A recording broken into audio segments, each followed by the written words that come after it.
Caruso, a two-time NBA champ, certainly played like one in Game 1 off the bench with 31 points, made a career-high 8 threes, which is also tied to the OKC playoff record in a game. Shai Gilgeous-Alexander saying, I hate that we wasted such a great game from AC. We'll see what he has for us in round 2, ladies and gentlemen. But last night, we saw another overtime game.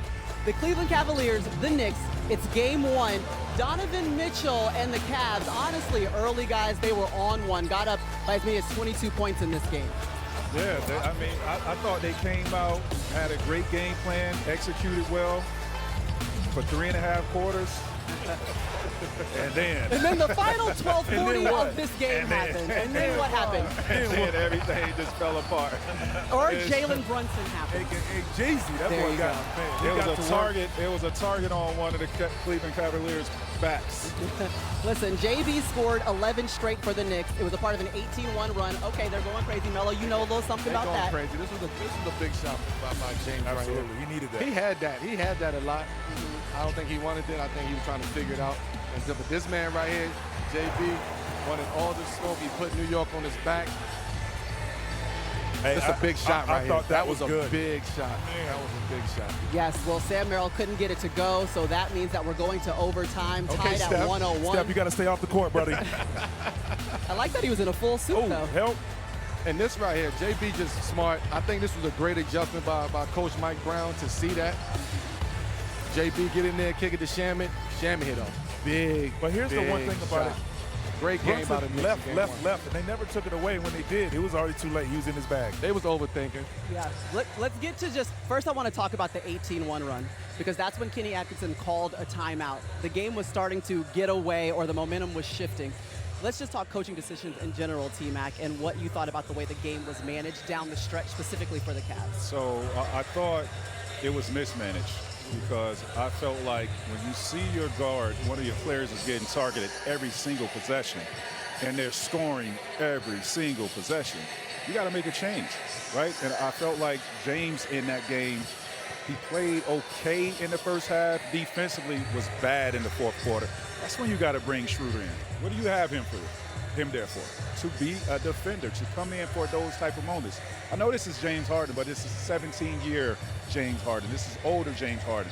You have a Schroeder where you can put out that fire, at least compete, right? Compete on the defensive end and make things different. And then another thing before I pass it, Donovan Mitchell, where were you in the fourth quarter?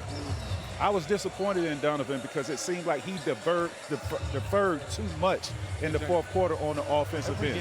His last field goal came with 8:19 left in the fourth quarter. You see Donovan Mitchell, that's a long walk back to the locker room when you had this game seemingly sealed up with 12:40 left to play, but not walking away with the win, DC. Well, if you're not going to, if you're not going to take Harden out, at least call a timeout to slow things down. All right. I thought if you. Hey, Wimby. That was fast. I didn't know what was Wimby going just on. looked right past What is us. going on back here? What's going on? But no, I mean, I think I agree with you. You see they're targeting James Harden. Yes, you may still want him on the floor, but to go offense, defense, or something like that, just to change it up after a timeout or something to slow the momentum down. It was none of that. You mentioned Donovan Mitchell. Well, they stuck him in the corner. Because they wanted to now. They didn't stick him in the corner. He put himself in the corner. That's Donovan Mitchell. We'll say he allowed James Harden to have the ball win. I think he was having the game. You would do it. I would do it. You for sure would do it as well.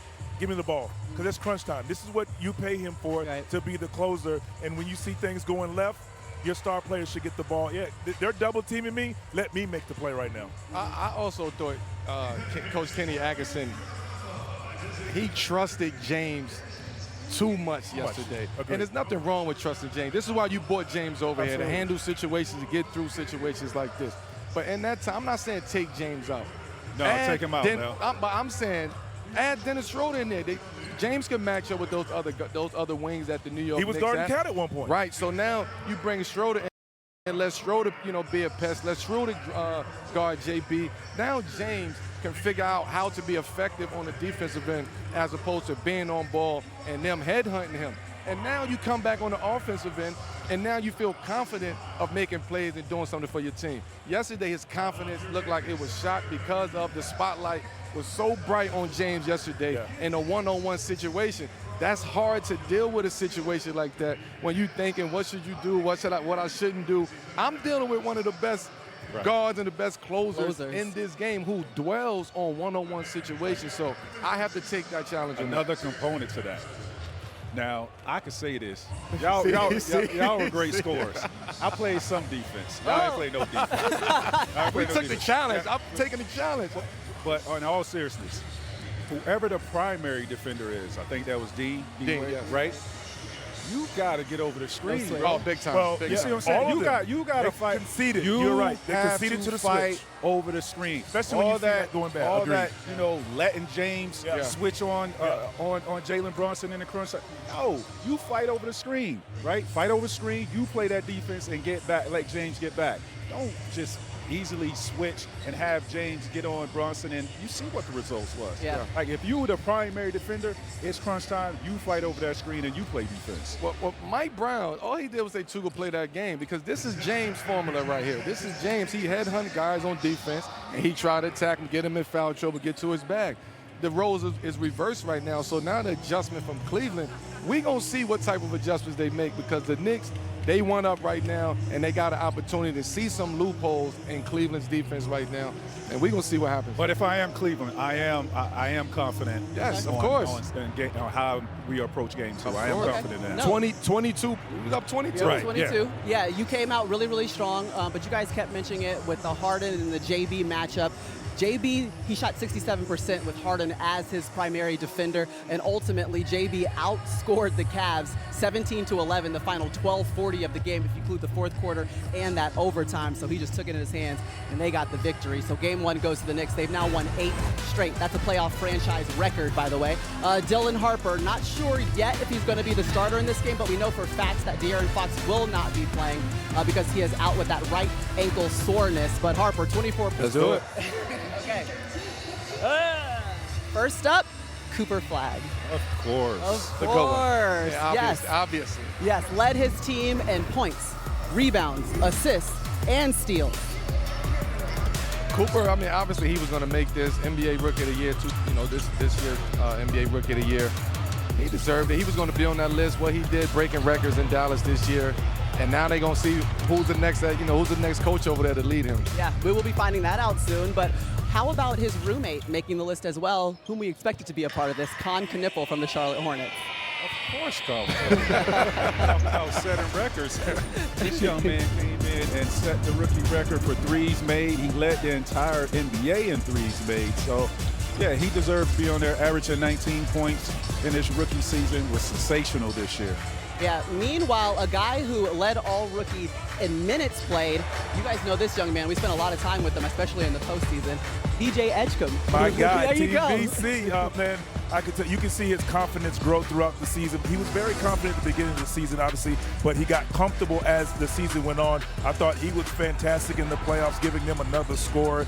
No Joel Embiid. Well, guess who steps up? BJ. I look forward to seeing what type of player he becomes next season because he's going to be a monster. 100%. A guy that we've noticed has been a monster, even in game 1 right here on this court, Dylan Harper, who got his first playoff start. Now welcome to the All-Rookie First Team. Well, you talk about somebody, again, they questioned this pick. When San Antonio chosen him, picked him second. But what he's been doing, he got better as the season went along. He went through some rookie, ups and downs throughout the season. But right now, game 1 in the Western Conference Finals, a rookie putting his team on their back. He deserved that first team honor. Yeah, we'll see if he gets another start today, whether or not De'Aaron Fox can go. Still a game-time decision. But the last name on the list for the first team is Cedric Coward of the Memphis Grizzlies. Another Team VC guy. Early in the year, it was like, what does he bring to the table? Well, his defensive edge and passion. He plays extremely hard. He's fearless, and he said he wants to be a Kawhi Leonard-like, and I look forward to seeing that. He just went about his business. Yes, Memphis was not talked about much, but he had a great season. Congratulations to you, Cedric. Congratulations. All right, so that is your first team, all-rookie team. Let's get into the second team. First up, we have Maxime Reynaud from the Sacramento Kings. Then it's going to be Derek Queen from the New Orleans Pelicans. All around. Jeremiah Fears, his teammate from the Pelicans. My two guys. There you yes, go. yes. Ace Bailey from the Utah Jazz. like And then that. Colin Yep. Murray Boyles from. Now that's the one. He should Yes. have been on the first team. Tell me more. Tell me why. What did Murray he show Boyles you? should have been on the first team. This is a kid who nobody was expecting anything from. He go out there to Toronto, help those guys get to the playoffs, compete in the playoffs, and he played a very, very big role on the Toronto Raptors team this year. For him to come into this league as a defensive guy and that's serious against Cleveland, he showcased his offensive skills, man. This is a great pick for Toronto Raptors, and they have a good future in Murray Boyles. And I also think early he was just trying to figure out his role in that team with Yes. all of those like-sized guys. And he felt like I had to have a motor, and I needed to just play hard and create extra possessions and be a defender. And he Absolutely. did that, and that's the role he had in the playoffs. All right, those are your two rookie teams. But if you heard the boos starting to come into the Paycom Oh, I thought they Center, were booing me. nope, it's because Victor Wembanyama has made his way to